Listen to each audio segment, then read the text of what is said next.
இன்றைய புனிதர் மே 30 புனித ஜோன் ஆஃப் ஆர்க், பிரான்ஸ் நாட்டின் பாதுகாவலி. பிறப்பு ஜனவரி 6, 1412 டோம் ரெமி. இறப்பு 1431 ரூவன், பிரான்ஸ்.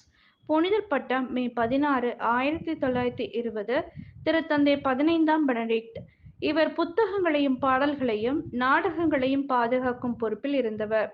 பல வரலாற்று அறிஞர்களும் இறையியலாளர்களும் மருத்துவர்களும் இவரின் நற்பண்புகளால் ஈர்க்கப்பட்டு அவரிடம் பல ஆராய்ச்சிகளை செய்ய குவிந்தனர். பிரான்ஸ் நாட்டின் பாதுகாவலியாக உள்ள இப்புனிதரை பார்க்கும் அனைவரும் வியக்கின்றனர். இப்பெண்ணின் வீரம் அந்நாட்டை அதிர வைக்கக்கூடியதாக இருந்தது. இவர் குதிரையின் மேல் அமர்ந்திருக்கும் படத்தை பார்க்கும் போதே இவர் எவ்வளவு பெரிய போர் வீரர் என்பதை அறியலாம். இவர் டோம் ரெமி என்ற ஊரில் மாவட்ட ஆட்சியாளராக இருந்தவரின் மகளாக பிறந்தார். அவர் பிறந்த ஊர் இன்று டோம்ரே மில்லா ஃபுசேலா என்று அழைக்கப்படுகிறது. இவர் பிறந்த ஊரில் இருந்த ஆலயத்தில் ஞானஸ்தானம் பெற்றார். இவை ஞானஸ்நானம் பெற்ற அந்த தொட்டியும் அவர் தங்கியிருந்த அறையில் இருந்த சிறிய சிறிய பொருட்களும் அவர் பயன்படுத்திய பெரிய துப்பாக்கியும் இன்றும் அவர் பிறந்த வீட்டில் வைத்து பாதுகாக்கப்படுகின்றது. அவ்வீடு இன்று ஓர் அருங்காட்சியாக காணப்படுகின்றது. இவர் மிகுந்த பக்தியுள்ளவராக தன் பெற்றோர்களால் வளர்க்கப்பட்டார். ஆனால் இவர் படிக்கவோ எழுதவோ ஒருபோதும் கற்றுக்கொள்ளவில்லை.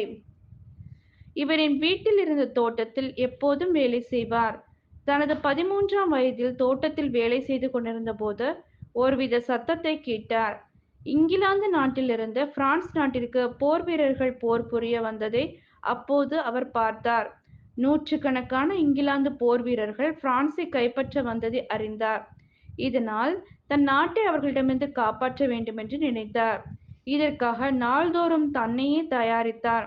1429ஆம் ஆண்டு பிப்ரவரி மாதம் போர்களில் ஆண்கள் உடுத்தும் உடையை அணிந்து குதிரையின் மேல் ஏறி ஒக்லோரஸ் மற்றும் சினான் நகர்களை நோக்கி சென்று போரிட்டு இளவரசர் 7ஆம் சார்லஸ் அவர்களை வென்றார். அதோடு அங்கு மறைபரப்பு பணியும் செய்தார். இவர் உரைத்த வாக்கை போல் அதுவரை யாரும் உரைக்கவில்லை. அவரின் மறையுரைகள் அனைத்தும் அனைவரையும் ஆச்சரியத்தில் ஆழ்த்தியது. இதனை அறிந்த 7ஆம் சார்லஸ் இறையியலாளர்கள், கவிஞர்கள் என அனைவரையும் வரவழைத்து ஜோன் ஆஃப் ஆர்க்கின் உரையைப் போல ஒன்றை தயார் செய்து கொடுக்கும்படி கேட்டார். ஆனால் அவர்களால் அதை செய்ய இயலவில்லை. அவர்கள் ஆற்றிய உரைகள் அனைத்தையும் இறை ஞானத்தால் தூண்டப்பட்டதாக இருந்தது. இவர் 1429ஆம் ஆண்டு ஏப்ரல் 23ஆம் நாள் முறைப்படி பிரான்ஸ் நாட்டு படைவீரர்களுள் ஒருவராக ஏற்றுக்கொள்ளப்பட்டார். அன்று முதல் முழு நேர போர் பணியாளராக இருந்தார். இவர் மிக குறைந்த நாட்களிலேயே போர் வீரர்களின் தலைமை பொறுப்பேற்பை ஏற்றார். சக்தி பெற்ற ஆண்களால் செய்ய முடியாத வேலைகளை கூட இவ்விளம்பெண் சாதாரணமாக செய்து முடித்தார். செய்த வேலைகள் அனைத்திலும் வெற்றி பெற்றார்.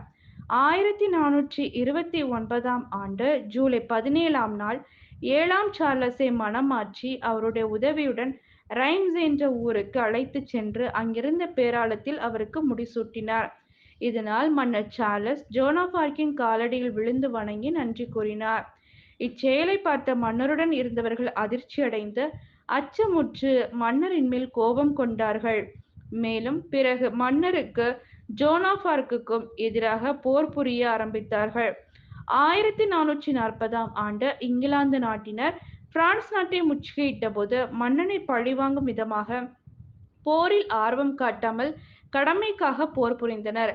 அப்போது இதனை கண்ட ஜோன் ஆஃப் ஆர்க் பெரும் வேதனை அடைந்தார். எதிரிகளால் இவர் தாக்கப்பட்டு பிடித்து கொண்டு போகப்பட்டார். எதிரிகள் அவரின் மேல் பல குற்றங்கள் சுமத்தி பழிவாங்கினர்.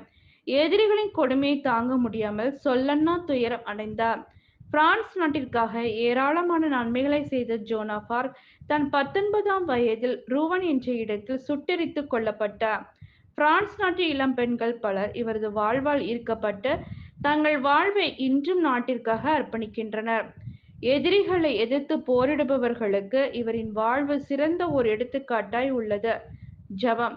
வழி நடத்துபவரே எம் இறைவா, எதிரிகளால் எம் நாட்டு மக்கள் தாக்கப்படும் போது வீராங்கனை ஜோன் ஆஃப் ஆர்க்கின் துணை கொண்டு எம் மக்களை நாங்கள் காத்தருள நீர் துணை புரிய வேண்டுமென்று இறைவா உம்மை இறைஞ்சுகின்றோம். ஆமென்.